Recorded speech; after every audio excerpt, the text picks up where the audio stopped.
Listen, I'm not going to talk about the Daniel Arsham 4D Adidas sneaker. I'm not, well, a little bit.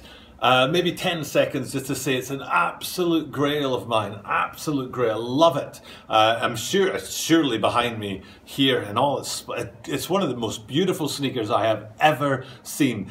Before it came out, I was all over it. I was like, God, I'd love to get my hands on it. Then I saw the price point on it. It was like, oh man, that's way beyond my means. I'll never own that. So now it's a grail for me. But since that, since like day one, since sneaker one, since the very center of the sneaker verse, since that sneaker came out, I've been following the 4D line with the 3D printed midsoles, and just about every one of them has been fire. There have been the odd exception that I haven't liked. There was a particular, I think it was a Kith, I think it might have been a Kith tie-up that I didn't really like, where I didn't think the midsole and the upper worked well together. But generally speaking, the 3D printed midsole, the 4D, the Futurecraft Adidas sneakers are absolutely fire. And recently, the I Want, I Can sneakers that I drooled over in my videos and how much I loved them. I've been a constant supporter of the 4D line. And now, somehow, they've taken it to the next level. And that's what we're going to look at today when we look at the ADIDAS UltraBOOST 1.0 Futurecraft. This is the Tokyo About 23 Sneaker Channel, Tokyo About 23 Sneaker Channel です。毎日アップするので、毎日見てください。Every single day from Tokyo, Japan, I bring you sneaker content about upcoming sneaker releases, sneaker news and sneaker reviews. And today, it's an absolute poppin', banging sneaker. I was just... You know, sometimes when I'm doing this, okay, when I research my videos for you, when I'm researching these videos and trying to work out what I want to say about each shoe, sometimes the shoe's like, yeah, whatever. Sometimes I'm like, that's not good. And then I look into the shoe and it's like, whoa, that's fire. But sometimes, before I even look into the shoe, I know straight off the bat that these things are hot. And that's the case with these UltraBOOST 1.0s. As soon as I saw them, I was like, yes, going on my channel, stacked, no questions asked. And here they are, the UltraBOOST 1.0 Futurecraft, which is dropping sometime in 2020. They haven't given me a release date, but I don't care because I just love this sneaker and I'm really looking forward to bringing it to you guys today because it's a poppin' sneaker. I love UltraBOOST. In fact, I'm wearing a pair of UltraBOOST Uncaged right now. Which I do love as well. I have two pairs of Caged, the triple black and what's the green one's called? Something cargo, Trace Cargo. The Trace Cargo's in the uncaged version, which this is here. Not the uncaged version, apologies. The caged version, which is what this is here. And I'm going to take you through the different points on this. I mean, the obvious point is that midsole on there, and we're going to be having a look at that. But there are other areas on this sneaker that are as poppin' and as amazing as the 3D printed midsole on there as well. So it's not just about that midsole. Stick around to find out all the different parts of this sneaker that I'm going to talk to you about today. But before that, we're shortening it down to as small as possible by me saying hit subscribe, drop a comment down below, hit the like button and share this thing on social media.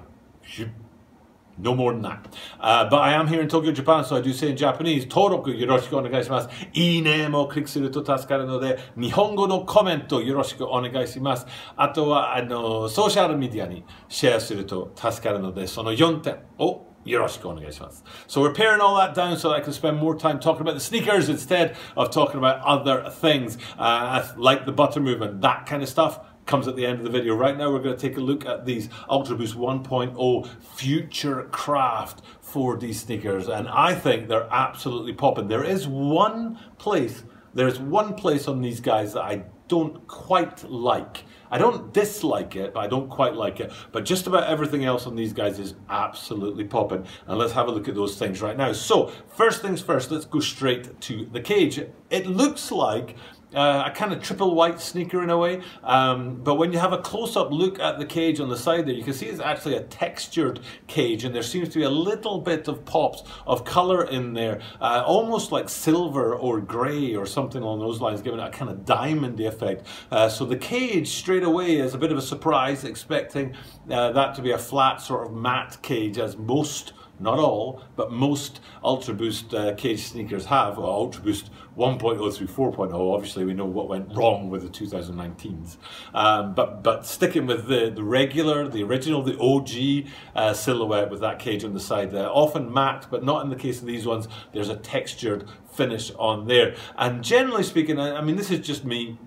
When I've got the cage there on the side with the 3-stripe branding, I always think about the heel cup at the back, and I do call it heel cup because of its curved nature. I suppose I could call it heel counter. But if we go to that, that's one of the signature unique branding elements on these guys. Not the cup itself. The cup itself is your standard 1.0 through 4.0 cup, but the writing on there says Ultra 4D. Usually that would say UltraBOOST on there, sometimes in a different color to give it contrast to the cup itself. But in the case of these guys, in the same color as the cup, in that kind of creamy feel, which is in contrast to the whiteness of the upper, that creamy feel on there that you've got the cup on the side with Ultra 4D. And it's the first time I've ever seen that, and I think this is the first time we've seen a 4D midsole on an UltraBOOST, and that's why it's probably the first time the Ultra 4D's been on the cup there. But it's a fire little detail, and I do love me the details on a sneaker. Now I mentioned the upper, but before we go look at the upper, we're going to go look at the insole, because there again you've got that 4D branding to represent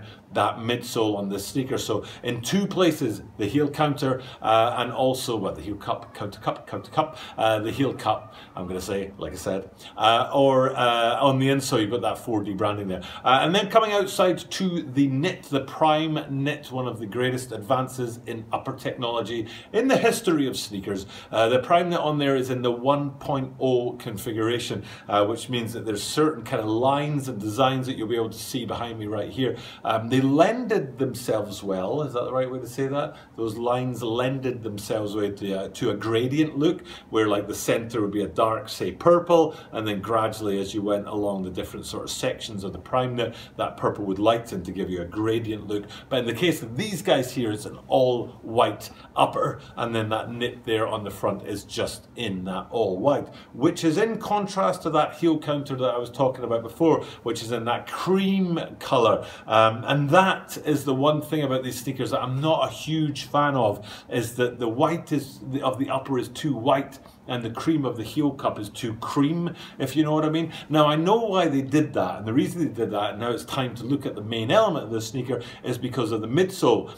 Interestingly, the midsoles are usually a lime green color when you have the 4D midsole, the 3D printed midsole, 4D Futurecraft midsole. It's usually a lime green. That's the OG color for these 3D printed midsoles. And a couple of times now I've seen different colors on them. There was a Yohji Yamamoto, a Y3 Adidas that dropped earlier. Maybe I'll have a chance to stick that picture back here and you can see that cream midsole on there. And I did see it somewhere else in another Adidas sneaker, that cream printed midsole. I can't remember where that was. But here we are again, not in lime green, with that cream colored midsole, which is there, and it matches the color of the heel cup. So I get the design elements with those colors. I don't know if there's a reason they can't whiten the 4D, the 3D printed midsole enough to make it white, and then the heel cup could have been white, and then the prime knit white, and you would have a truly triple white sneaker. But I don't know if, maybe it's the technology isn't there to do that.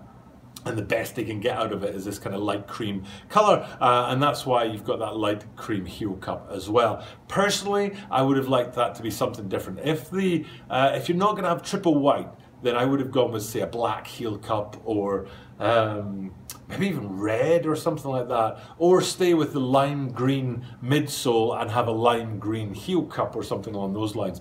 But I just think having white and cream together, it looks like, I don't know, it looks a little bit lazy, if I'm honest. Now, there's no way a 4D Futurecraft sneaker is lazy in any way, shape or form. So I know it isn't lazy, but just having white on cream or cream on white, I don't know, it just looks attached lazy for me. So I would have preferred something different from the heel cup or from the midsole itself as well.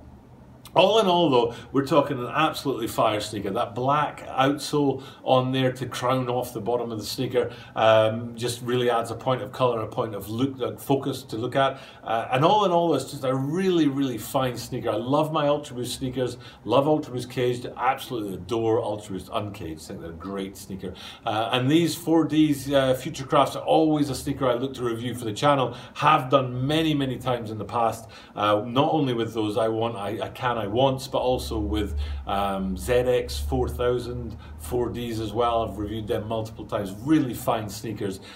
Just thrilled to see them take that technology and bring it through to the UltraBOOST line. Of course, these are going to be astronomically expensive and I will not be able to afford them, but I can still look and I can still dream, and I will do both of those things with these sneakers very much indeed.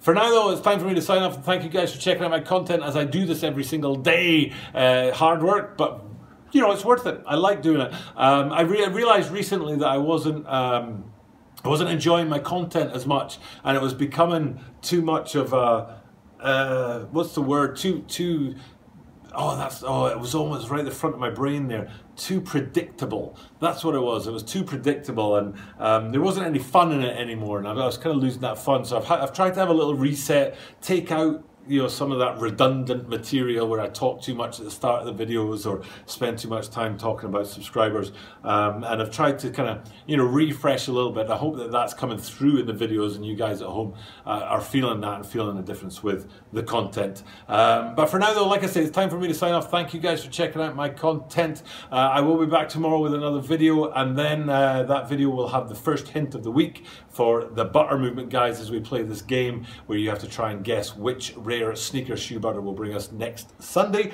Yesterday it was the amazing LeBron 10 reverse champ pack, which is just an absolute grail of a sneaker, and it's always like that. He brings us amazing stuff every Sunday, so you try and work out from the hints throughout the week which sneaker he's going to bring us on the Sunday, and let me know in the comments down below if you've got it. But for now though, it's time for me to sign off. You guys can look forward to hint number 1 tomorrow, because you know that I'm going to do this tomorrow, because I do this every single day. So without further ado, I will see you guys tomorrow.